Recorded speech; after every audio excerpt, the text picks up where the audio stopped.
Karyn Bryant for MMA H.E.A.T. I'm here with Colleen Schneider and Josh Barnett. Colleen victorious here at Invicta FC 15. Listen, great fight for you when they read the card, so how confident were you? I felt like I won that fight, right? I did a lot of damage, and while she was aggressive and pushing the distance, getting inside, she didn't do anything offensive with it. So I felt like that was my fight. And if we were doing pride scoring, that was certainly my fight. How'd you feel about it, Josh? Were you as confident? I wasn't, only because you just, with the way 10-point must system is scored, and with some of the MMA judging, it can be so up in the air. If you go, well, if they're taking precedent of damage and effective offense, well, then I feel like, yeah, she won the fight. It was pretty clear. But if someone's like, oh, well, she got a takedown. Well, taking him down and doing nothing with it doesn't necessarily warrant you, being ahead on a scorecard. But you just never know how someone's going to rate something. And, in the end, you got to go out there and you got to do your thing and do what you can. Don't think about judges. Think about your own ability to go out and perform. And were you able to perform the game plan you guys put together at CSW? I was, yeah. The way the striking and everything I did on the feet worked out was everything that I had been working on. I knew she was going to pressure. I knew she was going to try and come forward, and I knew I could read that and pick her off and do damage. And I knew she was going to keep coming forward anyway. So I felt like I was good with my movement and my timing, and my striking really played out well and effectively. Did she hurt you with anything? Nah. She's such a... This girl's a badass. I'm sure you already are aware. I live with her, so I would be aware. So listen, you're on a pretty hot streak right now. That's 4 in a row for you, right? But what have you been doing differently? You did have a submission loss, right? Macrame. Oh, right, okay. Macrame, that's what did it. But then all of a sudden you've been on a 4-fight streak. So have you changed something differently? Is it eggs out of our backyard because we have chickens? It's the backyard chickens. Their eggs are like super powered eggs, yeah. Hopefully they don't drug test me for chicken eggs. I don't think they do. 3 of them today.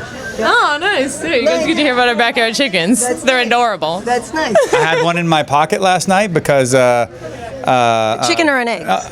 No, it was an egg. That's the question. Let me tell you, it was definitely an egg, and I was all wore out from working on my car and doing whatever and running around. And you're not going to come home. All right, well, I guess I'm going to have to. All right, I'll just. And you forgot you had an egg in your pocket. I did at some point. It was one of Beaker's eggs, and I go around the front to check to make sure all the chickens are in there. And there they are, and I go to step forward to look, and clack! I broke the egg in my pocket, in my sweatpants, cold. And these things have the biggest yolks. No, I hear they're good for you topically too. It's good for your skin. Then this part of my thigh is like a baby's behind right now. Wow, lucky you.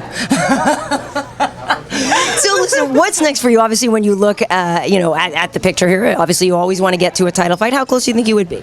Well, I know if Raquel had won this, I think they would have given her the title shot, and I beat the person they were considering to potentially be the #1 contender. So logically, that should put me in the #1 contender spot. Very nice, very nice. And are you going to be staying here for a while? Do you already know that, are you getting calls from Joe Silva and stuff? Are you already getting asked to come and talk to the people at the other organization? Well, he hasn't sent me a text yet or anything, so I have no idea. He texts me every night. Uh-oh. Really? Have you? More power to you. I mean, if you want to chat, Joe can chat. When I roll over in bed and I'm like hiding my phone from you. I know exactly what the conversations are, though. I know exactly. I talk to Joe Silva here and there, and it's. Yeah, so I'm not worried. I send him pictures of you sleeping. They say, people say they need more depth over there, obviously. Yes. So yeah. I haven't heard anything from them, and I enjoy fighting for Invicta. Yeah. I got to fight for Pancrase this past year, too, and that was amazing to me. That was a dream of mine. So whatever's out there, I'll take it. Nice. And I have to ask, and you mentioned it before, who makes your fight clothes? It's the best. I love it. I want some. They're Defila. Okay. Defila Sport. She does custom. Defila. Yeah, she does custom fight wear and pro wrestling wear and grappling gear. She's awesome. She's a redheaded maniac from Montana. Oh, yeah? That's true. She's a total cowgirl. Grapples. I got her doing judo at some point. And she makes super cool fight clothes. Yeah, I think the Pancrase one you had, was that one blue? It had Godzilla on it. Yeah. I fought with Godzilla and the Rising Sun on my top when I fought in Japan. Tokyo skyline in the back. That's so cool. Yeah, no, she's Isla is incredible with what she can do. I mean, she won the silver thimble at Otis, which I don't know if any fashion design majors are out there or anything. It's a big effing open deals. So she's talented. Nice. She could maybe work out something for you for your. Well, she can't. You got to wear your Reebok gear, obviously. That's true. But if Reebok wanted to have the best looking stuff out there, we know the designer for you. So listen, you have a fight coming up. Speaking of big things, Big Ben Rothwell is coming up. How you feeling about this matchup? I feel pretty fantastic. I mean, Lots of eggs. they always say, lots of eggs. I always thought Big Ben was just a giant clock tower in England. But as it turns out, You've seen what, Vacation, right? yeah, Parliament, Big Ben. Parliament, Big Ben. So we'll have to see what happens when his clock strikes 12.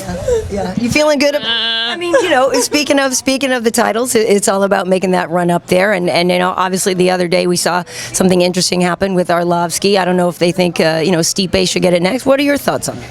Yeah, Stipe earned it. He's in line. But whatever, I mean, Werdum and Cain have to fight again. So until something happens there, I suppose that they're going to wait to see how that plays out. In the end, what I do know is that there's going to be more fight cards, more people that they're going to want to see punched in the face. And as far as I know, they've still got more money to pay people like myself to do that face punching. As long as that continues, I see an upward trend. And who do you think is going to go home with the heavyweight title on February 6th?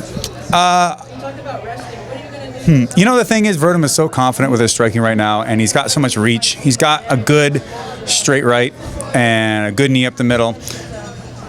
Cain gets hit far too much. He does not have as much evasive and defensive boxing or striking. So the fact that he takes 3-4, and then gets a takedown, or maybe he comes back with his own. He's a very explosive athlete. He's very quick. He's got great conditioning, but he can't allow himself to sit there and get rocked in the face with big shots from a 6'5" guy like Werdum. And his takedowns could still be a really strong factor in this fight if he's able to use them, even if not to get top control and try to ground and pound or pass or even submit, but just to control the pace of the fight, continue to potentially have so much control the judges are going to sway it to his favor, and put pressure on Werdum by having him have to fight against what he feels are losing cards on his end and an inability to get off effective offense.